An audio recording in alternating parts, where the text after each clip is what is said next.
Hello and welcome to another video. So today we're taking a look at a neutral hybrid blood deck. So this one has a fair few neutral cards in it, but it isn't a full neutral package. It's actually using a very aggressive bat package along with the neutral cards. So I would say it's sitting at somewhere around 50-50 on the meter of blood and neutral cards. I mean, you've got 3 goblins, wires, fallen, vanguard, singer, Bellringer, you know, you got all those, and then you've got the rest. This deck does only spout 1 Savage Wolf, which initially I found pretty weird, but once playing it, I found out that it makes sense. I mean, you don't want to compromise on any of the other cards too much, and I think 1 is just kind of comfortable for its burst damage.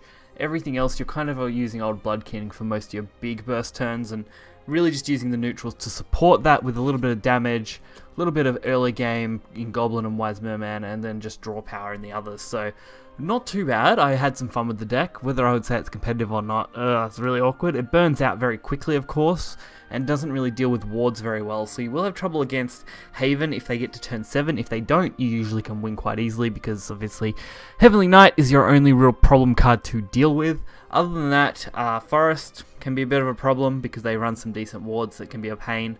But most other decks aren't too bad. Even Sword isn't usually too bad a matchup for this deck, so we'll get right into it and take a look. So our first game here is against Dragon. I had to think Sword's next, sorry.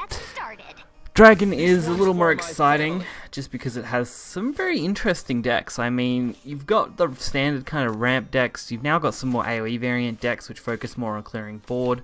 We're also running into some pretty interesting decks in the way of just big things. So I am hoping that it does go well, at least. That's the kind of hope that we've got here. Hopefully it will run really nicely and just work out. Whether it does or not, that's a whole different story. So we do get the early, throwing out the 2-drop just to really secure our board. Just a little bit. We don't want it too secure, but just secure enough. We can easily use our Snarling Chains, ping off that, go face, get some damage in. That's what you really want with this deck, as much early damage as you can. Really just throwing as much to our curve as possible and forcing their trades or removing their followers where necessary. So we finally get our Bellringer down, which is what you want. I find Bellringer on 4X isn't too bad. Especially when you have another follower-up that you can protect. It does quite a good job at that. Dragon Life Blade, be gone. I won't let you harm Mr. Dragon. Then Ilya. And of course, 2-2 trade. Could have expected that, honestly. But it's not too bad. We did get our Old Blood King, which I am going to prioritize as our summon because we do have Gift of Bloodkin as well, and a few other really decent cards this turn that we can really play out to really snowball the game, hopefully in our favour. Although I reckon it will be close now that they've played Canyons of Dragon, because that is a really awkward one to deal with on the best of days. So we did get a decent drop off here. We go super wide with this, getting as many bats as we can, and as much damage onto the board as possible. I mean, this alone is a massive amount of burst. It's 10 damage just from the bats and the wolf alone here. Leaving them on 4 would be absolutely crazy, but I did want to remove at least one of those, making it harder for them to clear everything. So I didn't feel like that 2 damage was such a big deal in this situation, especially when we already hold an Evo. If we didn't hold the Evo there, I probably wouldn't have rammed it into it, but I think it was the right decision. Stop them from being able to trade into one of these bats, at least effectively, so I think it definitely works out. Alright, so the Sybil is going to be a problem. At least we can use Snarling Chains on it, which is a massive bonus. Although we may just be able to go for lethal if we draw the right card, so... Ooh, Red Talon Strike, that's a nice one right there. With an Evo, that puts us up to just 1 off lethal with the Snarling Chains, I believe. So close.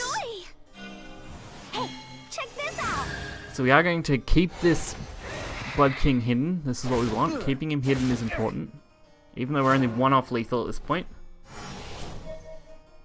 This is where the game really kind of drags on, especially since they were going to heal up a little bit there. Nothing to worry about, except for that con flag. That's Definitely not good, especially when we drew Summon Blood King out of that. Would have been nicer if we could have got that and still had our old Blood King out. At least we have a bit of draw power and at least 1 damage with the Fallen, so why not? This song's for you. Pure-Hearted Singer. And there's our old Blood King. So all we need to do is make it to next turn without them healing. And of course without playing a ward, which I don't see many wards in Dragon now, so it's not usually something I worry about in this matchup, especially when I'm using such an aggressive deck to begin with. Although this was one of the longer games I had with this deck, really. They kind of drawn me out after clearing everything in one big swing like that. But with no play points left and no real way to counter this, it looks like our old Blood King is going to allow us to go for lethal pretty comfortably. Did you like it?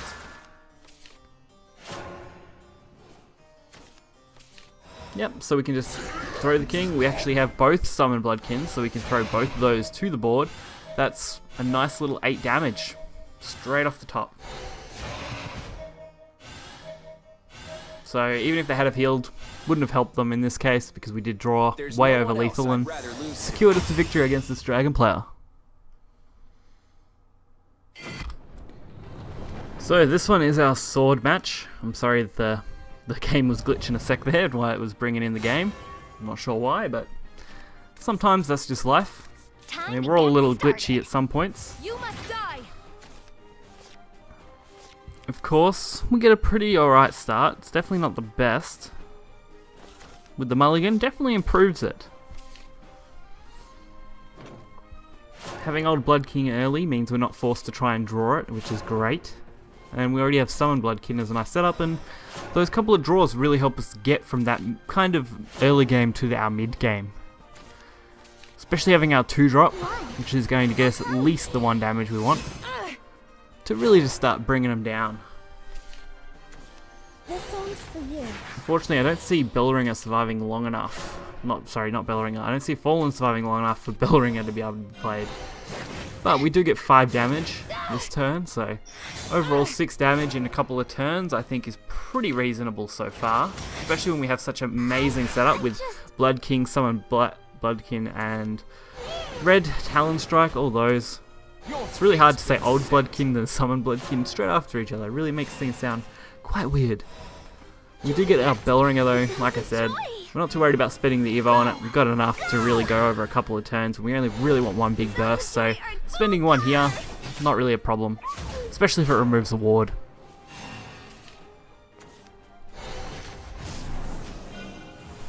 Support Cannon. Not the card I wanted to see. It does put my old Blood King in a dangerous spot. At least I can use an Evo on him, which is going to make it much harder for that cannon to actually kill him. Hey, check this out. Of course, it doesn't make it impossible, just more difficult. So we're really banking on this surviving, especially now that we have Gift of Blood King as well, which will allow us to absolutely decimate this board. My sword brings hope. Fire, fire. And there it is. Lucky it was only a couple of pings. Not going to be enough to really bother us. We've got 3 with this Blood King. We should hopefully be able to go pretty wide this turn, with Summon Blood Kings giving us at least another 4 there.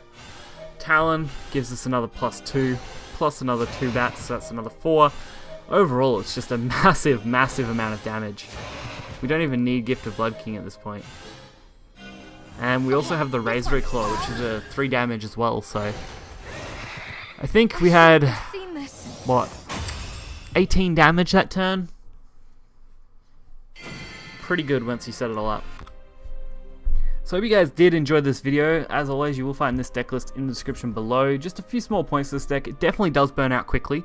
One of the big things that people are probably going to ask is, where's Vania? Because Vania would probably be quite good for this deck, especially being, you know, a 6-drop curve where you're going to be using it if you're in Vengeance, and it could be great off the top.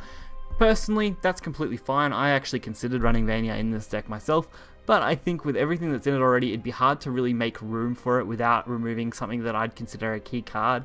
You can maybe fit 1 in by replacing something, but overall, I don't even think it needs it. This deck is more budget orientated, which is great. I know you guys love budget decks, especially when they work well on Ladder and Master, which is where all these games are played, and hopefully that really does help you out. So if you did like the video, be sure to hit that like button. If you want to see more videos like this, you can subscribe to my channel. We have plenty there, and I hope to catch you guys next time.